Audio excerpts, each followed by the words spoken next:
नमस्कार. आज आम्ही सगळेजण चाललो आहोत. काही दिवसांपूर्वी आमच्या संस्थेमध्ये गेले 10 ते 12 वर्ष आम्ही शांतीवन संस्थेमध्ये शिप्रा नावाच्या एका मुलीला सांभाळलं होतं. सुरुवातीला ती पूर्णपणे मनोरुग्ण होती, पण मनोरुग्णांमधून ती पूर्णपणे नॉर्मल झाली होती.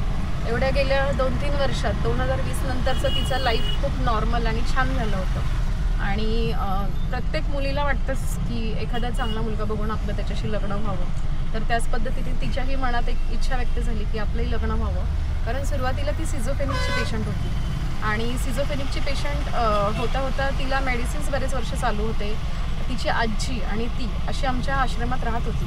पण कालांतराने आजी एक्सपायर झाली कोविडमध्ये आणि राहिली फक्त तीच.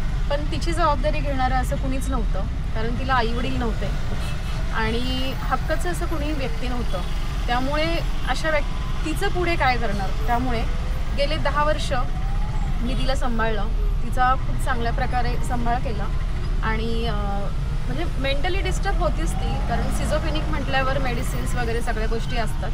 तिला एरोडामेंटलचे बरेच वर्ष मेडिसिन चालू होते, पण कालांतराने मेडिसिन थोडेसे कमी डोस करत करत करत ती स्टेबल झाली. कारण तिचं एक आश्चर्य म्हणजे आणि खूप मोठी गोष्ट म्हणजे तिचं GNM झालं होतं. आणि GNM झाल्यानंतर तिने काही वर्ष केमला या कोणत्या तरी चांगल्या हॉस्पिटलमध्ये काम केलं. पण काम केल्यानंतर तिला हेच नाही कळलं की आपण म्हणजे कानात आवाज येणं, भास होणं.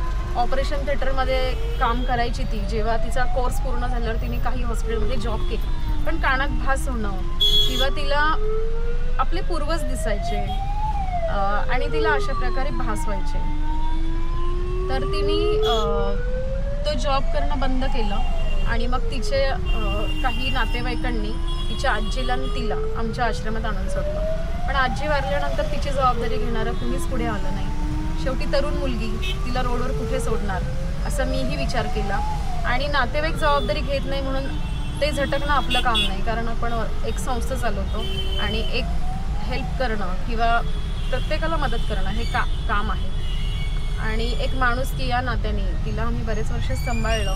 खूप चांगल्या पद्धतीने तिला वाढवलं आणि जेव्हा ती वयात आली तेव्हा तिला वाटलं की चला आता मलाही कुठेतरी सेट होणं गरजेचं आहे. कारण तिच्या आधीच आमच्या संस्थेतल्या एका मुलीचं लग्न झालं होतं, पण ती जॉबला होती.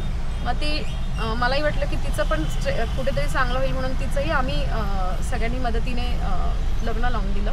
तिच्या आई आणि ती असं दोघीजणी राहत होत्या. मग ते बघून तिलाही असं वाटलं शिप्राला की हिचं होऊ शकतं तर आपलं का नाही. म्हणजे इतरांच्या बघून थोडं हेवा वाटणं साहजिकच आहे. आणि मग तिची ती मेहनत सुरू झाली की माझ्यासाठी मुलगा बघा, लग्न करायचं वगैरे. आम्ही सगळा प्रयत्न केला. आत्ता माझ्यासोबत आहे ना आमचे जे सायकोलॉजिस्ट आहे शांतीवन मेंटल हेल्थ केअर सेंटरचे. कारण हे लग्न जमवताना मी तर स्वतः होतेच. त्याच्यानंतर ह्या नंदा मावशी आहेत. नंदा मावशी हाय करा. तर ह्या नंदा मावशी आहेत. तर आम्ही म्हणजे मी ज्या हॉस्पिटलला जॉबला होते, काही जेव्हा ओल्ड एज होम चालू करण्याआधी मी जिथे जॉबला होते तिथे आम्ही बरेच वर्ष एकत्र काम केलं आहे. त्या मावशी होत्या. मावशी आणि मी, म्हणजे मी त्यांना मावशीच लागते माझी नात्याने, पण आम्ही हॉस्पिटलमध्ये मावशी म्हणायचं म्हणून ते मावशीचं छान आमचं नातं जमून गेलं. तर आम्ही बरेच वर्ष एकाच ठिकाणी काम केल्यामुळे त्यांची माझी चांगली ओळख होती. आणि ह्यांचा चुलत भाऊ, तर त्यामुळे असंच एखादं स्थळ आहे का गं, तर मी पटकन तिचं नाव सजेस्ट केलं शिप्राचं. आणि मग आमचं विषय पुढेच चालू झाला आणि तिला मेडिसिन चालू होते हे सगळ्यांना माहिती आहे आणि अजूनही चालू आहे. आणि त्याचप्रमाणे हे आमचे सायकोलॉजिस्ट आहे डॉक्टर कल्पेश पाटील सर. तर हे काउन्सिलिंग करणं किंवा तिला खूप चांगले ओळखतात. तर असे आम्ही सगळेजण आत्ता तिच्याच घरी चाललो आहोत. तर सांगण्याचं उद्दिष्ट एवढंच होतं. हा व्लॉग करण्याचं कारण असं आहे की ती मनोरुग्ण होती, पण त्याच्यानंतर तिची जी रिकव्हरी झाली ती खूप चांगली झाली. कारण सरांनी तिला खूप मदत केली की कशाप्रकारे, आता ते सायकोलॉजिस्ट आहे म्हटल्यावर तिला गाईड करणं, मेडिसिन्स चालू होते तिचं काउन्सिलिंग करणं. आणि मी तर तिच्यासोबत होते. तिचे कोणतेही वाढदिवस असो, कोणतेही सण असो, प्रत्येक सणाला तिला कपडे घेणं, कारण तिचं हक्काचं कोणी नाही हे आपल्याला माहिती, पण माझं एक कर्तव्य म्हणून मी तिच्यासाठी सगळं काही केलं. आणि त्यानंतर तिची जी इच्छा होती की मला लग्न करायचं आहे, तर साधारणतः आम्ही तिचं लग्न आत्ता 20 मार्च ह्या दिवशी लग्न झालं तिचं. पण त्याच्या आधी 1 महिना प्रोसेसमध्ये लग्न ठरवणं वगैरे सगळं जमव करणं वगैरे. आणि एक आश्चर्याची गोष्ट म्हणजे की जेव्हा वृद्धाश्रम चालवती तर त्याच्यासोबत मला मदत करणारे खूप पुढे हात आले, की कुणी नवरदेवाचा ड्रेस दिला किंवा कुणी शिप्रासाठी पुढे होऊन भांडी दिली. गुडविल इंडिया म्हणून आहे, त्यांनी तिला रुखवताची भांडी दिली. म्हणजे अशी खूप लोकांनी मदत केली आणि त्यामुळे ते लग्न खूप चांगल्या पद्धतीने झालं. आणि जरी तिची जबाबदारी कोणी घ्यायला नाही आहे, पण तिचे मामा आहेत, त्यांनी जबाबदारी तर नाही घेतली पण लग्नाला थोडीफार मदत केली. अशा पद्धतीने आम्ही 3-4 लाख रुपये खर्च करून ते लग्न खूप चांगल्या पद्धतीने केलं. जायचंय का? तर अशा प्रकारे तिचा लग्न सोहळा खूप छान पार पडला. खूप लोकांनी मदतीचे हात पुढे केले आणि तिचं लग्न खूप छान झालं. आणि जो मुलगा होता तिच्यासाठी, जो वधू म्हणजे जो नवरदेव होता, तर त्याला आम्ही सगळी पूर्वकल्पना दिली होती की ती थोडे म्हणजे एक तिला सायकेट्रिक इश्यू आहे आणि तिला काही मेडिसिन चालू आहे किंवा ती स्टेबल आहे. म्हणजे तिच्याकडे बघून असं कोण म्हणणारही नाही की तिला काही सायकेट्रिक सिम्पटम्स आहे. तशी नॉर्मल होती ती आणि खूप चांगल्या पद्धतीने खूप छान लग्न सोहळा पार पडला. आणि तो मुलगा आहे तो सणसवाडीचा आहे आणि खूप चांगल्या पद्धतीने हे लग्न पार पाडलं. पण तिला एवढ्या वर्ष ती आश्रमात राहिली, त्यामुळे तिला आश्रमातल्या लोकांची सवय किंवा कधी एवढी जबाबदारी कामाची तिच्या कधी आली नव्हती. आणि साहजिकच आहे, लग्न झाल्यानंतर प्रत्येक मुलीला घरातली घरकामं, धुणं, भांडी, स्वयंपाक हे तर करणं आपलं कामच आहे. तर आता थोडीशी जबाबदारी पडली आहे म्हणून तिच्या लग्नानंतर आम्ही तिला सोडायला एकदा गेलो होतो. तेव्हा पण कल्पेश सर होते, मी होते आणि नंदा मावशी होत्या. आता आम्ही सेकंड टाईम चाललो आहे. थोडेसे तिचे वादविवाद घरात चालू आहेत, तर त्यांचे बरेच दिवस आम्हाला फोन येत आहेत, येऊन भेटा, काहीतरी डिसिजन घ्या. आणि आम्ही तिला नाही म्हणत नाही, आम्ही एक्सेप्ट करायला तयार आहे. उलट आम्हाला त्या फॅमिलीचे खरं मनपूर्वक आभारच मानले पाहिजे. कारण ती मुलगी जर मनोरुग्ण आहे, CNGला गाडी नाही, ती मुलगी जर मनोरुग्ण आहे तरीसुद्धा त्यांनी आज तिला एक्सेप्ट केलं आणि तिचा एक संसार, आम्ही तर मदत केलीच पण एक्सेप्ट करणं ही सुद्धा खूप महत्त्वाची गोष्ट आहे. आणि खरोखर चला इकडे पेट्रोल भरून. आणि मी खरंच तिच्या ऑल फॅमिलीचे तर आभारी आहे. पण थोडंसं संसार म्हटलं की काही ना काही गोष्टी घडतात, होतात, वादविवाद होतात प्रत्येकामध्ये. तर असंच तिच्या घरी काहीसं घडलं आहे. तर चला म्हटलं आपण जरा प्रयत्न करू, जाऊयात आणि तिच्या घरच्यांचं काय म्हणणं आहे ते ऐकून घ्या. म्हणजे आम्ही सगळेजण घेणार आहोत, कारण लग्न ठरवताना ह्या नंदा मावशी होत्या आणि मी. कारण आम्ही म्हटलं चला तिचं कुठेतरी आम्हाला भलं करायचं होतं. कारण ती आमच्याकडे जरी राहिली असती तरी ती आम्हाला जड नाही. गेले 10 वर्ष जर तिला सांभाळू शकते तर पुढच्या वर्षी म्हणजे बाकीचे पुढचं लाईफ पण का नाही सांभाळणार. पण शेवटी तिच्या इच्छा, आकांक्षा, तिच्या अपेक्षा तोही विचार केला पाहिजे.